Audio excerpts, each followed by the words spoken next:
pasien-pasien ngorok, kemudian diberikan alat bantu yang namanya CPAP, itu bukan cuma ngoroknya membaik, tapi migrainnya juga hilang ya. Jadi bahwa ngorok itu kemudian menyebabkan chronic headache atau nyeri kepala yang kronik itu sudah erat hubungannya.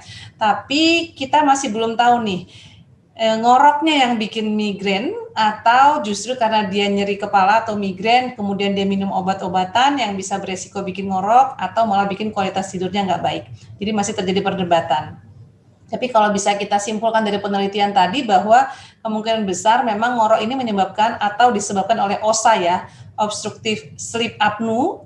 Nah, itu membuat kualitas tidur menjadi tidak baik dan itu memicu untuk terjadinya migrain. Ya.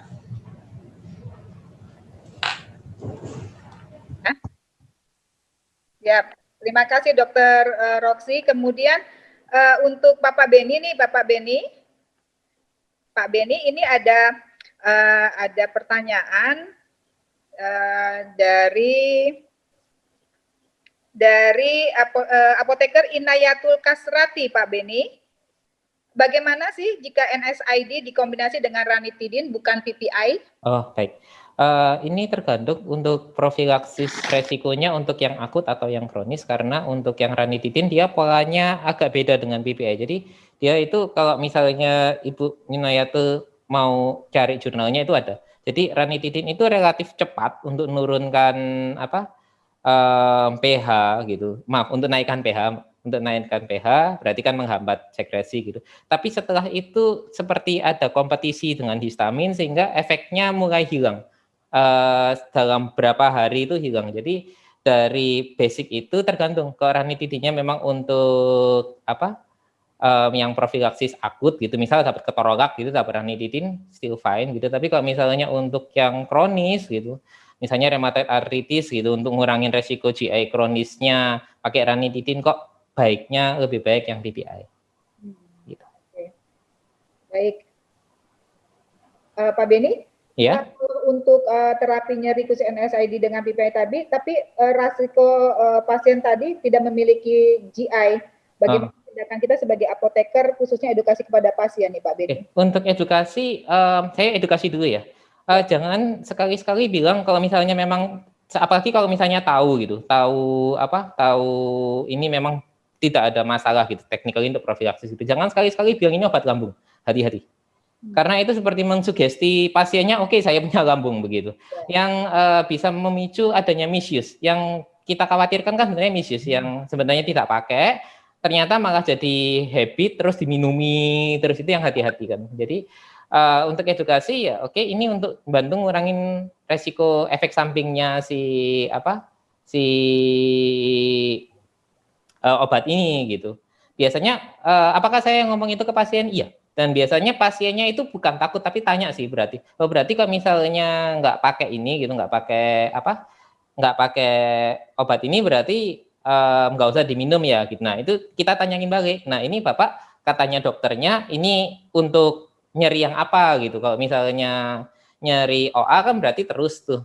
Atau mungkin kalau misalnya dokter minta PRN ya PRN gitu. Jadi sangat tergantung tuh. Tapi kalau misalnya untuk yang tadi tuh, misalnya habis sakit gigi gitu, dia dapat omeprazol atau ranitidin, ya kita bisa cukup pede ngomong oke ya, memang ini untuk ngurangin efek samping. Gitu. Baik, Kak Beni.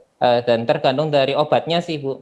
Jadi ya kalau misalnya obatnya pakainya yang kayak tadi tuh keterolak atau profen, ya cenderung lebih baiknya memang bareng gitu. Meskipun ketorolak monoterapi pun selama dengan dosis yang pas dan durasi yang terukur tadi yang dikurang 5 hari, resikonya juga kecil kok.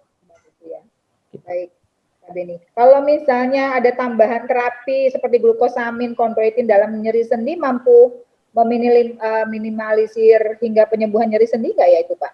Dari apoteker Raitah. Ini seperti yang tadi Dokter Sandra sampaikan. Jadi glukosamin untuk yang evidence-nya dari beberapa guideline itu beberapa guideline itu relatif bertentangan gitu. Ada yang benar-benar memang sama sekali nggak ada evidence, tidak dipakai gitu. Dan daripada kita berpikir tentang yang farmakologi sama non farmakologi yang tadi, untuk yang penyakit-penyakit yang berhubungan dengan pain ini banyak sekali anggapannya untuk anti nyerinya itu lebih seperti kalau misalnya penyakit tuh kayak tiang penyangga gitu. Jadi kalau misalnya kayak migrain ya oke ngurangi nyeri, tapi cari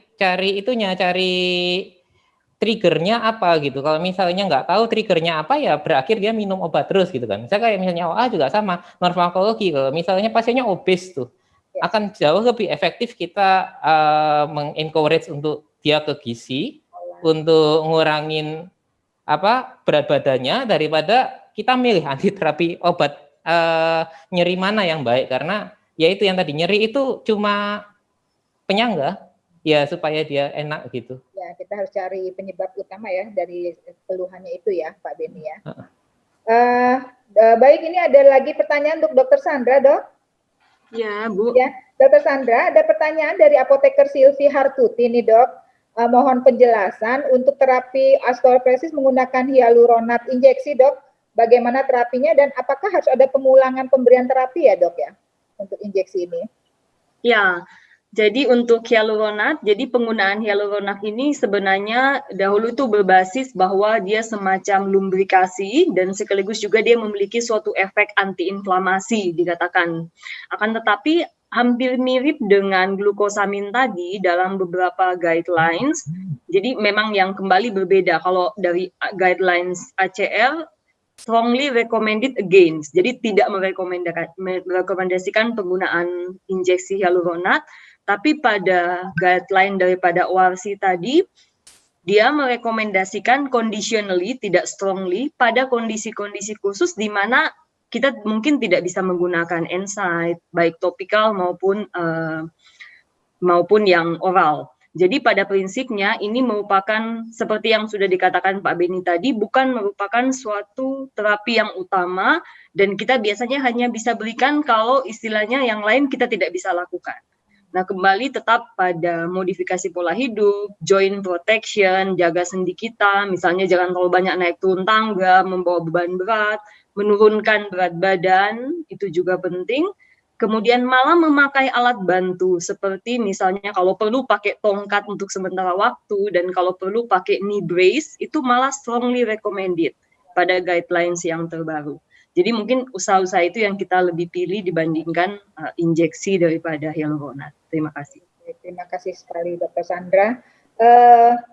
Untuk Dr. Roxy masih ada ternyata, Dok, pertanyaannya, Dok. Dari apoteker Dr. Anda Hermin Nuralita, MBA. Dr. Roxy masih bersama ya? Iya. Ya. Apakah kalau orang menderita pusing hebat setelah makan jamur nih, Dok, katanya, termasuk alergi makan jamur atau dia termasuk penderita migrain yang dipicu oleh makanan jamur nih, Dok? Oke. Baik, terima kasih pertanyaannya. Beberapa jenis jamur itu mengandung beberapa senyawa ya, yang mungkin juga berpengaruh pada pembuluh darah bisa maupun pada sistem saraf. Ya, saya nggak terlalu berani menjawab, tergantung juga jenis jamurnya apa. Tapi jika memang ada pasien yang setiap kali makan jamur kemudian muncul nyeri kepala, maka dia mesti anggap itu sebagai pemicu sehingga harus dihindari. Gitu ya, Bu ya? Ya. Terus, Dok, ada hubungannya nggak nih migrain dengan kadar HB yang rendah nih, Dok? Misalnya pada pasien thalassemia saat HB mereka sedang turun, apakah dapat menyebabkan migrain? Nah, ini pertanyaan apoteker Sanidia Rahmadini.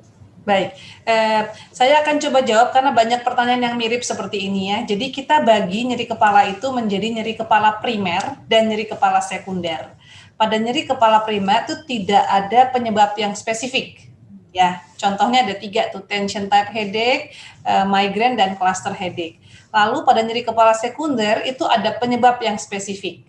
Nah, kalau sudah ketemu nih karena anemia, misalnya HB-nya rendah, kita tidak bisa bilang lagi itu migrain. Ya, itu sudah masuk ke nyeri kepala sekunder. Penyebabnya memang karena anemia yang menyebabkan HB yang mengangkut oksigen ke otak jadi berkurang. Gitu ya. Siap, Dok. Baik, kita masuk ke Pak Beni lagi nih, Pak Beni. Pak Beni, ada pertanyaan dari Ibu Anissa, apoteker Anisha Wiradika. Jika terdapat terapi khusus untuk NSAID dengan PPI, untuk pasien yang sudah komorbid jantung nih, dalam terapi low dosis aspirin, Bila pasien